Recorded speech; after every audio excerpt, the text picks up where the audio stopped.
आदरणीय पूज्य महाराज जी।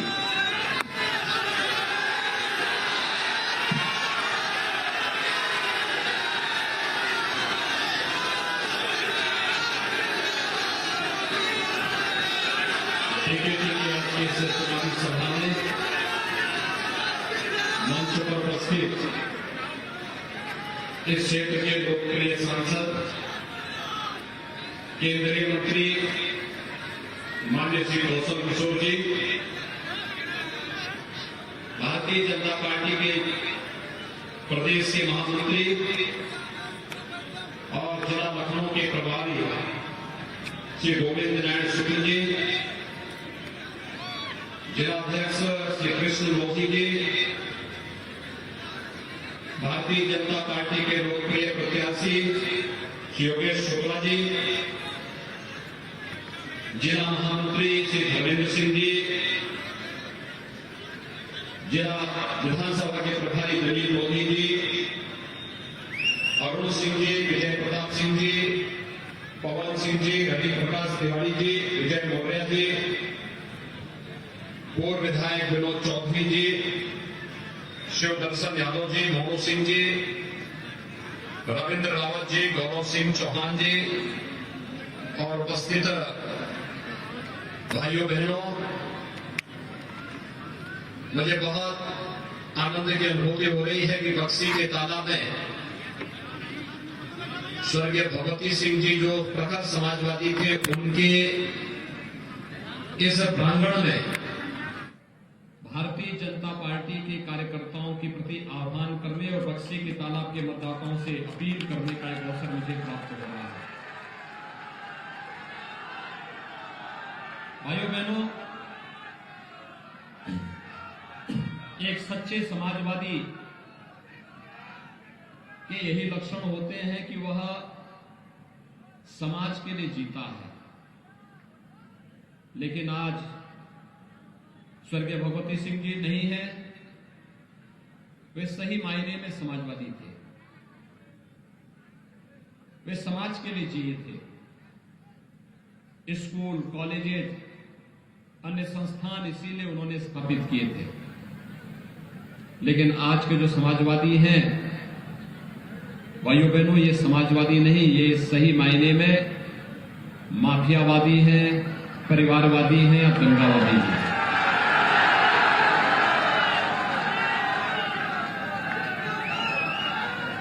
इनको लोहिया जी के विचारों से कोई लेना देना नहीं है। डॉक्टर लोहिया ने कहा था कि एक सच्चा समाजवादी संपत्ति और संतति की कभी चिंता नहीं करता। और मुझे लगता है वह दर्शन आपको स्वर्गीय भगवती सिंह जी के व्यक्तित्व और कृतित्व में झलकता होगा। लेकिन ये जो आज बहुरूपिया ब्रांड समाजवाद का आया है, कभी माफियावाद के रूप में, कहीं परिवारवाद के नाम पर, कहीं दंगावादी के नाम पर, कहीं तमंचावादी के नाम पर, ये समाजवादी नहीं है भाइयों। समाजवाद का खाल ओढ़ करके समाज को बेवकूफ बनाने के लिए ये लोग आए हैं और जब इनको अवसर मिलेगा ये वही करेंगे जो 5 साल पहले इन्होंने किया था। याद करिए 5 साल पहले प्रदेश में क्या होता था। हर तीसरे दिन एक दंगा होता था, कर्फ्यू लगता था, अराजकता फैलती थी और तो और पेशेवर अपराधी और माफियाओं को अपना शागिर्द बनाते थे और देश की सुरक्षा के लिए खतरा बने आतंकवादियों के प्रति अपनी संवेदना व्यक्त करते हुए उन पर दायर मुकदमों को वापस लेते थे। याद करिए समाजवादी पार्टी की जब 2012 में सरकार आई थी, जब सरकार आई थी 2012 में समाजवादी पार्टी की तो पहला काम क्या किया था, श्री राम जन्मभूमि जो सकल सनातन हिंदू धर्मावलंबियों की आस्था की प्रतीक है, श्री राम जन्मभूमि पर आतंकी हमला करने वाले आतंकवादियों संकट मोचन मंदिर काशी के पर आतंकी हमला करने वाले, सीआरपीएफ कैंप रामपुर में आतंकी हमला करने वाले और लखनऊ, अयोध्या और वाराणसी की कचहरियों पर हमला करने वाले आतंकवादियों के मुकदमों को वापस लेने के लिए समाजवादी पार्टी की सरकार ने पहला निर्णय लिया था। उनका पहला निर्णय आतंकवाद के समर्थन में था। और जब लोग हमसे पूछते हैं कि आपने पहला निर्णय क्या किया, हमने कहा भी हमारा पहला निर्णय था प्रदेश के 86 लाख किसानों का 36,000 करोड़ रुपए का कर्ज माफी का। हमारा पहला निर्णय था प्रदेश की बेटियों की सुरक्षा के लिए एंटी रोमियो स्क्वाड का गठन करने का। हमारा पहला निर्णय था अवैध बूचड़खानों को बंद करने का। और हमारा पहला निर्णय था प्रदेश के अंदर एंटी भूमाफिया टास्क फोर्स बनाकर के जिन माफियाओं ने सत्ता के संरक्षण में सार्वजनिक जमीनों पर और गरीबों की जमीनों पर कब्जा किया था, उसे कब्जा मुक्त करके वापस उन्हें कब्जा दिलाने का कार्य किया था। भाइयों बहनों, फर्क साफ है। उस समय हर तीसरे दिन एक दंगा होता था, कर्फ्यू लगता था, बाजारों में बमबाजी होती थी और समाजवादियों का नारा था, जो प्लाट खाली है वो प्लाट हमारा है। एक तो नारा लगता था ना। आज तो खाली प्लाट पे कोई कब्जा नहीं कर सकता। बीकेपी तो इसका सबसे ज्यादा जीता जागता उदाहरण है। 2017 के पहले यही खाली प्लाट हमारा है, यही समाजवाद का नारा था, यही तो बोलते थे वो। लेकिन भाइयों बहनों, आज तो कोई खाली प्लॉट पे कब्जा नहीं कर सकता, क्योंकि इन्हें मालूम है कब्जा करेंगे तो पीछे से बुलडोजर भी आ रहा होगा।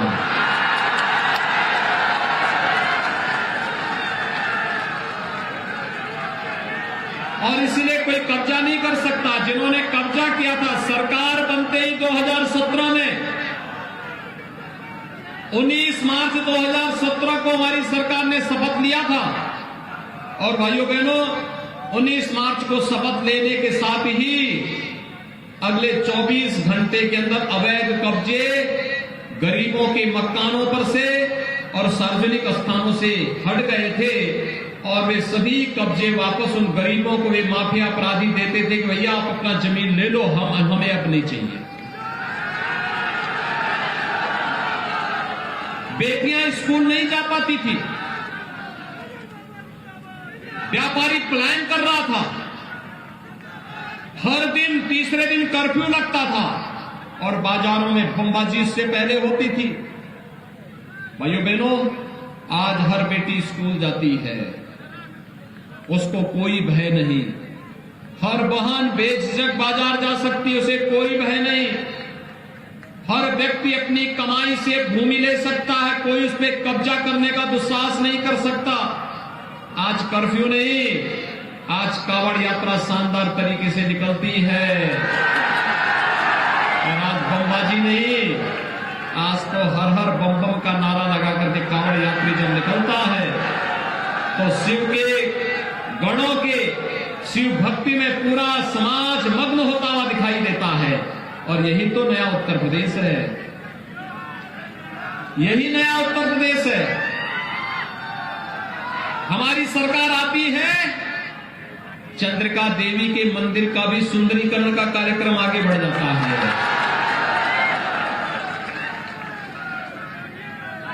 डबल इंजन की सरकार आती है, 500 वर्षों के अयोध्या में राम जन्मभूमि की समस्या का समाधान हो जाता है। अयोध्या में राम मंदिर निर्माण कार्य भी प्रारंभ हो जाता है।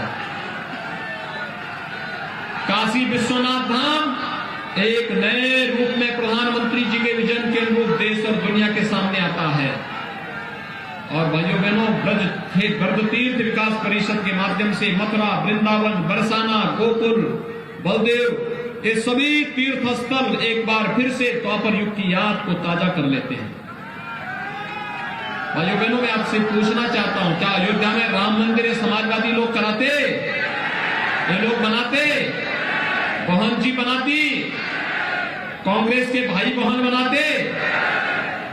ये काम तो डबल इंजन की भारतीय जनता पार्टी की ही सरकार ही कर पाती,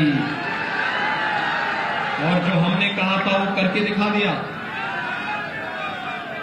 आपका किसान पद बन रहा है यहां पे, याद रखना, किसान पद बनने के बाद ये बक्सी का तालाब आने वाले समय में लखनऊ का हजरतगंज हो जाएगा, हजरतगंज।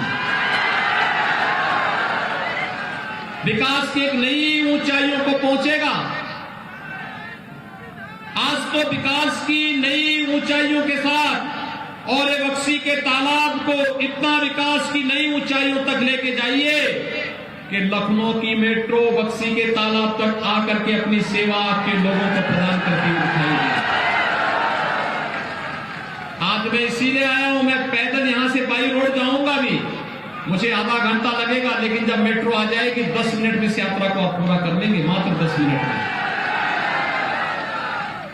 भाइयों बहनों, विकास यही जीवन में परिवर्तन लाएगा, लेकिन विकास की पहली शर्त होती है सुरक्षा। अपराधी अपराधी होता है, और इसीलिए सरकार ने बिना चेहरा देखे, बिना उसकी जाति मत मजहब पूछे, अपराधी जो भी रहा होगा, भाई अगर वो समाज की सुरक्षा के लिए खतरा है, बेटियों की सुरक्षा के लिए खतरा है, व्यापारियों के लिए खतरा है, तो उस खतरे को समाज से दूर कर दो। वो अपने गले में तख्ती लटका करके या तो स्वयं समर्पण करे, अन्यथा उसको इस लायक कर दो कि वह अपने घर के बाहर न निकलने पाए। और आज भाइयों बहनों, ये परिवर्तन आपको देखने को मिल रहा होगा। अब तो समाजवादी पार्टी भी कह रही है, अब जनता अगर समर्थन देगी तो कानून पर थोड़ा ध्यान दे देंगे हम लोग, लेकिन जनता जानती है ये लोग आएंगे, इनके धमकीबाज जो धमकी दे रहे हैं, ये धमकीबाज कभी बाज नहीं आने वाले हैं, क्योंकि 4 साल 4.5 वर्ष तक बिलों के अंदर दुबके हुए थे, और चुनाव की घोषणा के बाद उनको लगा कि अब हम लोग चुनाव में व्यस्त हो गए हैं, टिकट मिल गया, जिनको लगता था धमकी दे के काम हो जाएगा। मैंने उनको बोल दिया, चिंता मत करो, 10 मार्च के बाद फिर हम ही आ रहे हैं। 10 मार्च के बाद गर्मी भी शांत हो जाएगी। भाइयों बहनों, लखनऊ आज डबल इंजन की सरकार कार्य कर रही है, और मैं तो देखता हूं यहां पर किस मजबूती के साथ कार्य हुआ है। अगर मैं आपको यहां पर दिखाऊं कि यहां पर प्रधानमंत्री किसान सम्मान निधि के माध्यम से अकेले लखनऊ जनपद में 2,10,000 से अधिक किसानों को 6,000 रुपए सालाना प्रधानमंत्री किसान सम्मान निधि का लाभ मिल रहा है। 41,500 से अधिक किसानों का कर्ज माफ हुआ था लखनऊ में। और भाइयों बहनों, अगर मैं प्रधानमंत्री आवास योजना की बात करूं, देखिए मैं केवल लखनऊ का आंकड़ा बता रहा हूं, समाजवादी पार्टी की सरकार में पूरे उत्तर प्रदेश में, समाजवादी पार्टी की सरकार में पूरे उत्तर प्रदेश में कुल 18,000 गरीबों के लिए मकान स्वीकृत हुए थे। किसी गरीब को मिला नहीं था, फाइल में स्वीकृत हुए थे। और भारतीय जनता पार्टी की डबल इंजन की सरकार ने इसी कालखंड में 43,50,000 से अधिक गरीबों को एक मकान दे दिया है। 43,50,000 से अधिक गरीबों को। और भाइयों बहनों, लखनऊ में 33,278 गरीबों को एक मकान मिल गया है। आप परिवर्तन देख सकते हैं। वे लोग पूरे प्रदेश में 18,000 नहीं दे पा रहे थे, और यहां पर अकेले लखनऊ में 33,278 गरीबों को एक आवास मिल गया। भाइयों बहनों, भारतीय जनता पार्टी ने डबल इंजन की सरकार का लाभ पूरे प्रदेश को दिया है, और इसका जीता जागता उदाहरण है कोरोना। कोरोना महामारी में पूरी दुनिया तबाह है। पूरी दुनिया में कोरोना से लाखों लोगों की मौत हुई है।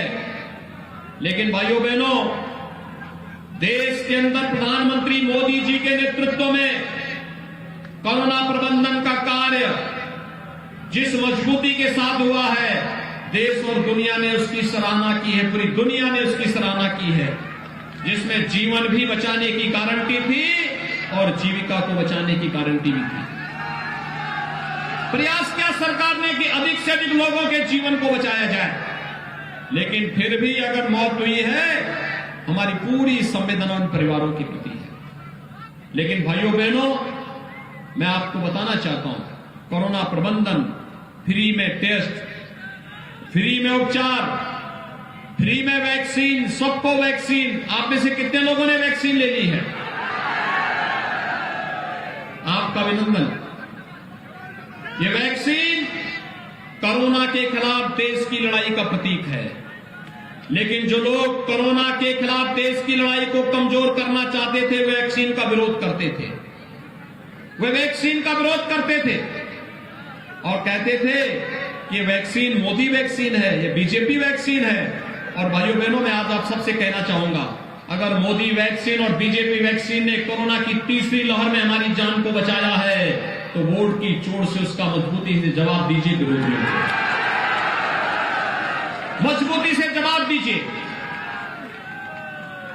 भाइयों बहनों, मैं आपसे यही अपील करने के लिए आया हूं कि फ्री में वैक्सीन, सबको वैक्सीन। और अब तक की दुनिया के अंदर जितनी महामारी आई है, पिछले 1000 वर्षों के इतिहास को उठा करके देखिए, किसी महामारी में बीमारी से मौतें होती थी, उससे कई गुना मौतें भूख से होती थी। भाइयों बहनों, फ्री में वैक्सीन है, सबके लिए वैक्सीन है, तो हर गरीब के लिए फ्री में राशन की सुविधा भी है। और डबल इंजन की सरकार है, तो राशन का भी डबल डोज मिल रहा है कि नहीं मिल रहा है? हर गरीब को देने का कार्य, और अब तो प्रदेश के गरीबों के लिए, मजदूरों के लिए व्यवस्था भी दे दी है नेशनल पोर्टेबिलिटी सिस्टम के माध्यम से, कि अगर उत्तर प्रदेश का कोई श्रमिक महाराष्ट्र के अंदर, गुजरात के अंदर, कर्नाटक के अंदर, केरल के अंदर या कहीं भी देश के अंदर कहीं काम कर रहा है, तो यहां के राशन कार्ड से वहां भी वो राशन ले सकता है। ये नए भारत का नया उत्तर प्रदेश है। भाइयों बहनों, इस नए उत्तर प्रदेश में हर व्यक्ति की सुरक्षा की गारंटी है, हर व्यक्ति को सम्मान भी है, उसकी आस्था का सम्मान भी है। पहले नौकरी निकलती थी, सिपाही खानदान नौकरी की निकलती, चाचा भतीजा वसूली में निकल पड़ते थे। हाँ, किसी गरीब को नौकरी नहीं मिल पाती थी, बिना पैसे के नौकरी नहीं मिल पाती थी। और हम लोगों ने 5 साल में 5 लाख नौजवानों को नौकरी दी है।